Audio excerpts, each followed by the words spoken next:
사랑하는 성도 여러분, 우리는 살면서 무언가를 오래 기다려 본 경험이 있습니다. 간절히 기도했는데 응답은 보이지 않고 상황은 오히려 더 나빠지기만 할 때가 있지요. 하나님이 정말 약속을 이루실까? 우리 마음에 의심이 들 때도 있습니다.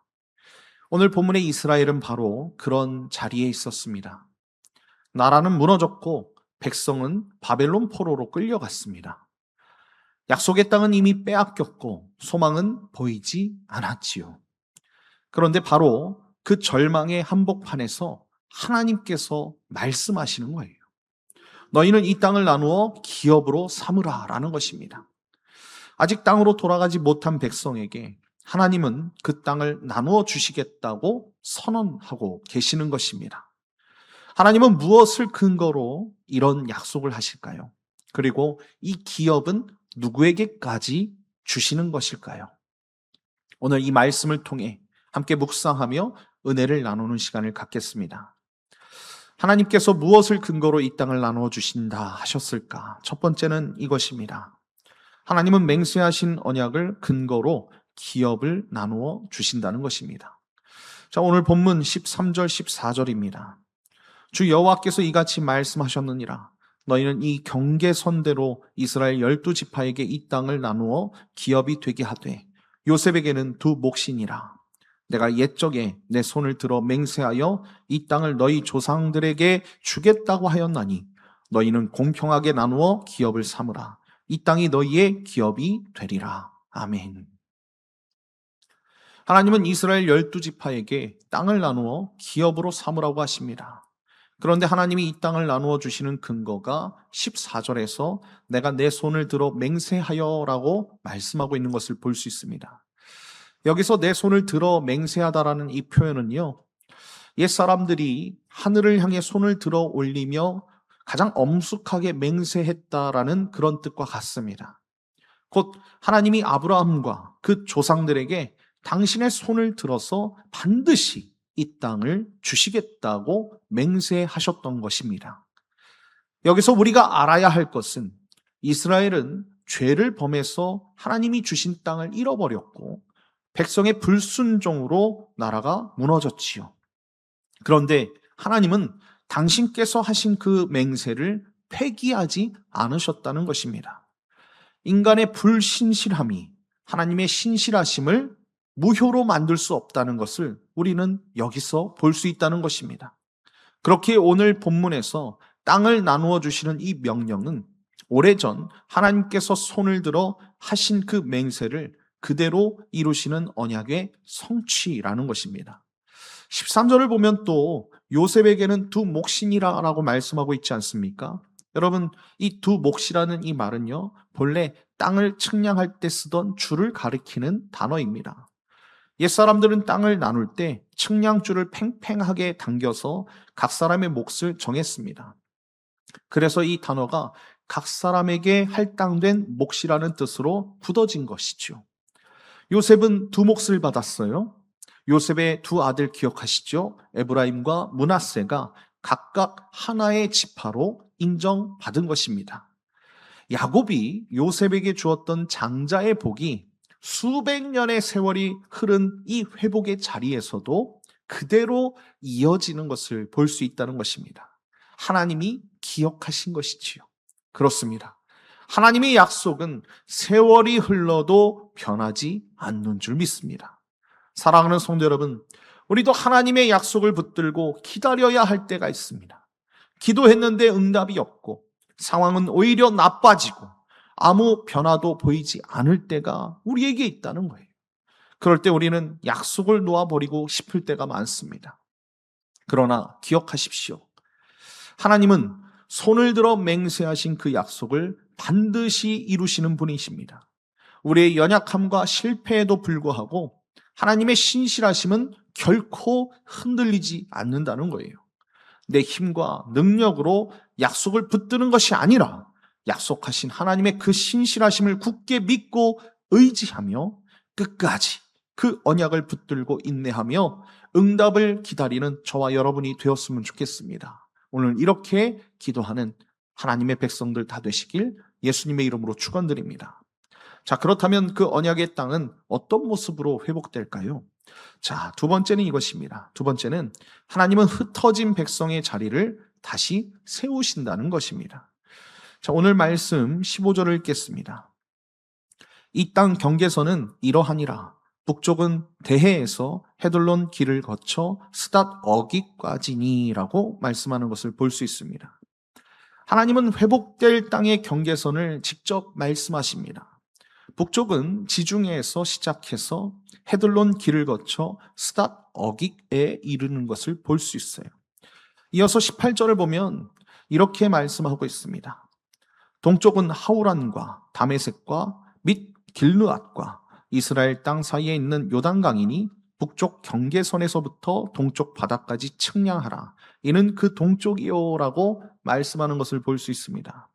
여러분, 동쪽 경계선은 요단강이라고 되어 있습니다. 이어서 19절부터 20절입니다. 남쪽은 다말에서부터 물이 곧 가데스 물에 이르고 애굽 시내를 따라 대해에 이르나니 이는 그 남쪽이요. 서쪽은 대해라. 남쪽 경계선에서부터 맞은쪽 하맛 어기까지 이르나니 이는 그 서쪽이니라. 아멘. 여러분, 남쪽은 다말에서 애굽 시내를 따라 지중해에 이르고 서쪽은 지중해가 경계가 되는 것을 볼 수 있습니다. 그리고 여러분 보니까 동서남북 사방의 경계가 이렇게 분명하게 그려지는 것을 오늘 말씀을 통해서 우리가 알 수 있지 않습니까? 여기서 우리가 주목해야 할 것이 있어요. 하나님은 왜 이렇게 땅의 경계를 하나하나 짚어주고 계시는가라는 것입니다. 여러분, 그 이유가 있겠지요. 왜냐하면 이 백성들이 지금 어떻습니까? 흩어져 있어요. 흩어진 백성이기 때문에 그렇습니다. 이스라엘은 나라를 잃고 사방으로 흩어진 백성이에요. 돌아갈 땅도 머물 자리도 그리고 빼앗겨 버렸던 모든 것을 알지 못하는 그런 백성이었다는 것입니다. 그래서 하나님께서는 그들에게 분명한 경계를 그어주시는 거예요. 잘 알지 못하니까.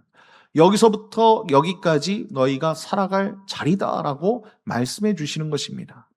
여러분, 경계선이 분명하게 그어진다는 것은 흩어졌던 백성의 자리를 하나님께서 다시 세우신다는 그런 뜻 아니겠습니까? 이스라엘에게 그 땅은 단지 살아갈 터전이 아니었다는 것입니다. 그 땅은 곧 우리는 하나님의 백성이라는 정체성의 증거였다는 거예요. 하나님은 당신의 백성을 결코 잊지 않으시는 줄 믿습니다. 그들의 삶의 자리를 다시 세우시는 분이신 줄 믿습니다. 사랑하는 성도 여러분, 우리도 삶의 자리에서 정체성이 흔들릴 때가 분명히 있습니다. 상처와 실패를 겪으며 내가 정말 하나님의 자녀가 맞나? 스스로 우리가 의심할 때가 있다는 거예요. 사람들 앞에서 믿음을 감추고 연약한 내 모습을 부끄러워하며 내가 누구인지 잊어버릴 때가 있다는 것입니다. 그러나 여러분들 기억하십시오. 흩어진 이스라엘의 경계를 다시 세우셨던 하나님께서 우리의 자리도 분명하게 세워주시는 줄 믿습니다. 하나님이 그어주신 경계 안에서 우리는 여전히 그분의 자녀임을 깨달으십시오. 이 정체성은 내 감정이나 형편으로 지워지지 않는다는 것입니다. 어떤 상황 속에서도 하나님의 자녀라는 그 정체성을 굳게 붙드시는 저와 여러분 다 되길 예수님의 이름으로 축원드립니다. 자, 그렇다면 회복된 이 나라에는 누가 함께 거하게 되는가라는 것입니다. 자, 세 번째는 이것입니다. 하나님은 자격 없는 자에게도 기업을 상속하시는 것을 볼 수 있습니다. 자, 오늘 말씀 22절입니다. 22절. 너희는 이 땅을 나누되 제비 뽑아 너희와 너희 가운데에 머물러 사는 타국인 곧 너희 가운데에서 자녀를 낳은 자의 기업이 되게 할지니 너희는 그 타국인을 본토에서 난 이스라엘 족속같이 여기고 그들도 이스라엘 지파 중에서 너희와 함께 기업을 얻게 하되라고 말씀하는 것을 볼 수 있습니다. 하나님은 땅을 나눌 때 타국인에게도 기업을 주라고 명령하고 계세요.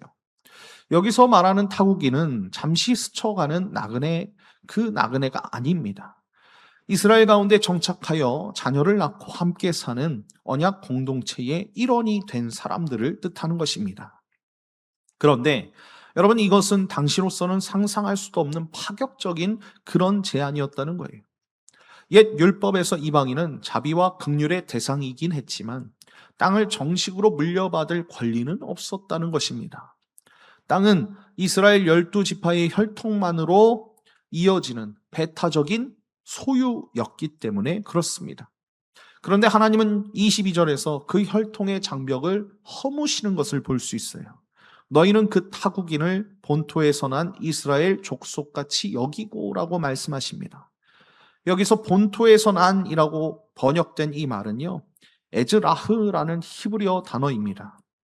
이 말은 본래 빛이 빛이다, 싹이 자라나다라는 뜻에서 나온 단어로 그 땅에서 나고 자란 순수 혈통의 이스라엘 사람들을 가리키고 있어요. 그런데 하나님은 타국인을 바로 그 본토인과 똑같이 여기라고 하고 계시는 것입니다. 혈통이 다른 그들에게 본토인과 똑같은 기업을 상속해 주라는 것이지요. 23절에는 더 구체적으로 못 박으시는 것을 볼 수 있습니다. 23절을 읽어보겠습니다. 타국인이 머물러 사는 그 지파에서 그 기업을 줄지니라. 주 여호와의 말씀이니라. 아멘. 여러분, 타국인이 머물러 사는 그 지파에서 그에게 기업을 주라는 것입니다. 이것은 자격 있는 자에게 당연히 주어지는 상속이 아니지요. 혈통으로 보면 아무런 자격 없는 자에게 하나님이 은혜로 기업을 주시는 것입니다. 사랑하는 성도 여러분, 이 말씀은 바로 우리의 이야기입니다. 우리는 본래 하나님 나라의 기업과는 상관없는 이방인이었습니다. 혈통으로도 공로로도 그 기업을 받을 자격이 없는 자들이라는 거예요. 그러나 하나님은 예수 그리스도의 십자가를 통해 우리를 본토인같이 여겨 주신 줄 믿습니다. 사도 바울은 이것을 에베소서 2장 19절에 이렇게 고백하고 있습니다. 그러므로 이제부터 너희는 외인도 아니요 나그네도 아니요 오직 성도들과 동일한 시민이요 하나님의 권속이라. 아멘. 자격 없는 우리를 하나님의 권속으로 삼아주신 것, 그것이 바로 복음이라는 것입니다. 자, 그렇다면 이 은혜를 받은 우리는 어떻게 살아야 할까요? 우리도 삶의 자리에서 보이지 않는 경계를 허물어야 할 줄 믿습니다. 우리는 때때로 믿음의 공동체 안에서 사람을 나눌 때가 있지요.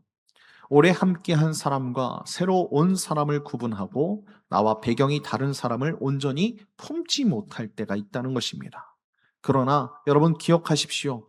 하나님이 자격 없는 우리를 품어 주셨다면 우리도 자격을 따지지 말고 서로 품어야 할 줄 믿습니다. 하나님이 받아주신 사람을 나도 받아들이며 경계를 허물고 서로를 품고 서로를 사랑하는 저와 여러분 다 되길 예수님의 이름으로 축원드립니다. 결론입니다. 예수 향남교회를 개척하여 섬기시고 계신 정갑신 목사님이 쓰신 사람을 사람으로라는 책에 이런 이야기가 나옵니다. 하나님은 남자와 여자를 참으로 다르게 지으셨습니다. 기질도 성향도 언어도 서로 너무 달라서 남편은 아내를 이해하기 어렵고 아내는 남편을 이해하기 어렵습니다. 첫사랑과 결혼한 경우라도 쉽지 않다고 합니다.